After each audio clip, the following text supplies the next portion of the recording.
Welcome aboard. Today I'm broadcasting outside this black hole to explore the universe of Cannon Busters. If this is your first time here, congratulations, I'm your new rival. This is XP, my ship's AI. My colleagues call me Xavier. Pleased to meet you. We travel to different universes, gathering experience in digital art, webcomics, and the ever-expanding world of anime. So you better not slack off, because I need my rivals to keep me sharp.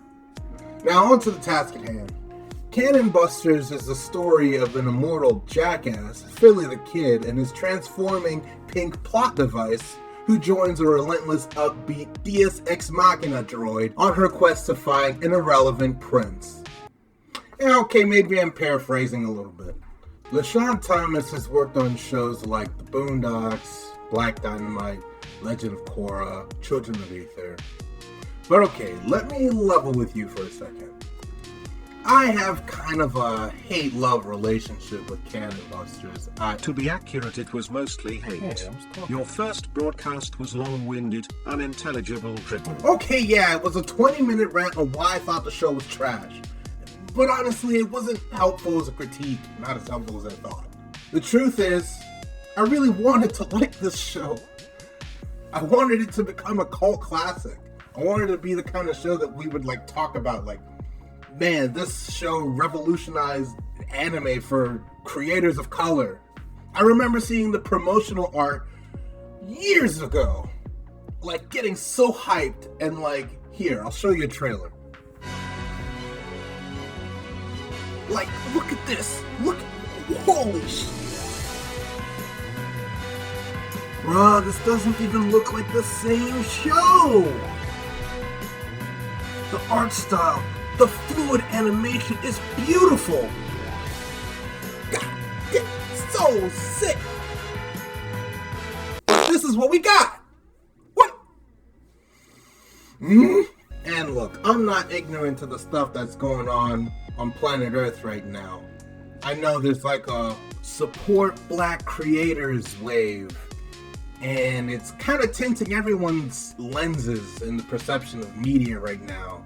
But I'm gonna challenge you to look at this show outside of that. Just because a black person makes something doesn't make it automatically good. I've said that before and I stand by it. It still needs to be written well, it still needs to be executed well, otherwise it just feels too much like tokenism. And we're not doing that. This time I will try to put my personal feelings aside in an attempt to review it objectively, without rage. Okay, maybe a little less rage. Let's start with the positives. What got me excited about the show initially was the setting. It was a very clean blend of Western and sci-fi. Cool weapons and tech? Check. Interesting races and cyborgs? Check. Mystical castles, Dust Bowl towns, and saloons with creepy evil forests? Triple check. My body is ready. Let's go. Not to mention the influences and inspiration drawn from Trigun, one of my favorite anime, and Cowboy Bebop. Cowboy Bebop. So it's okay, this show's about to be a banger. The character designs match the setting. There's a good amount of variety. Of course, there's a diverse cast, which is something you don't see often in anime without it being some kind of joke, like this or this. The intro theme song is actually pretty damn good. I was grooving to it for a bit.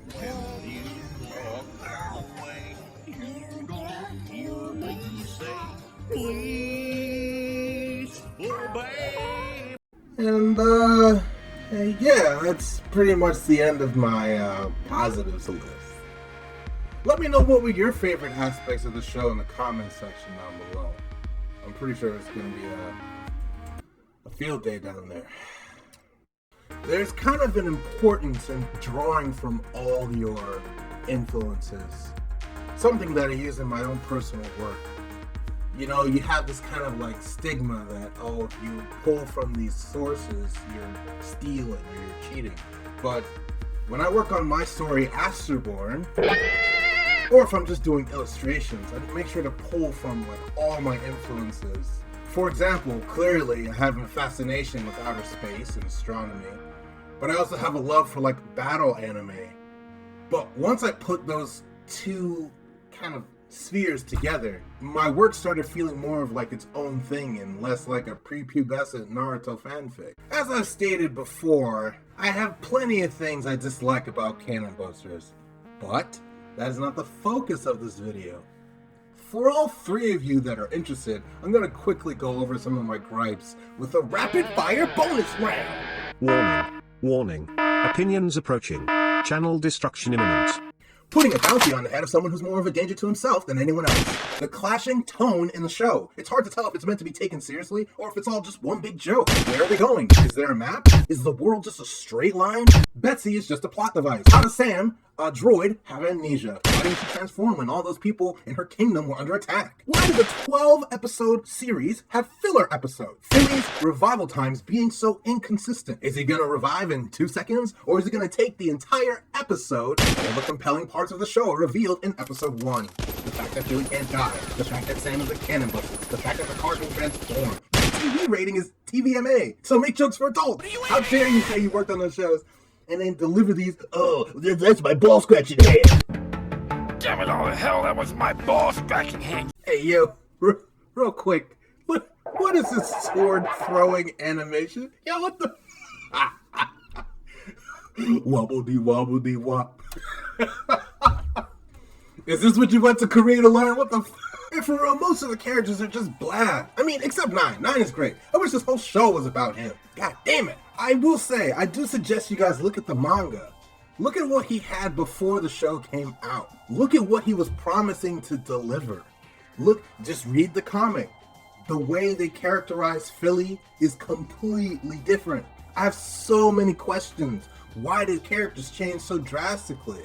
Most of the issues I have with the show are corrected in the first chapter. And he made this whole thing about, I don't want to have my vision watered down. And he just went ahead and watered it down anyway. And there were several pitches from investors to develop the project, but they all came with too many strings attached and they wanted to water down my vision. Then again, I have my own tinfoil helmet theories about why this happened. Netflix got involved and said it's either you take this changes that we made to your show or you don't get a show at all. And then there's the whole thing with taking money from Kickstarter backers and never delivering on those promises. Andyprop has an interesting video about that topic. I'm not going to get into that here. Is the show good? Is the show bad? I don't know. Make up your own damn mind. But in reality, it doesn't matter what I think about the show. All that I know is that these are the things I took away from the show after watching it 3 times. Canon Busters sucks, but that's okay because it serves as a cautionary tale. People who are serious about making a series can watch this and learn how not to tell a story. It's so important that it does exist so the next generation of creators can take this idea of like storytelling to the next level, so we can get more black created anime that people will just praise for the sake of praising, but it'll actually be good. It'll actually hold water and make sense and be like, wow, this person knows what they're doing, or they understand how stories work, and you don't get pulled out of the story with little weird inconsistencies and making you question your own intelligence and having to go back and watch over and over and over to see if you missed something. Here are my experience points from this universe.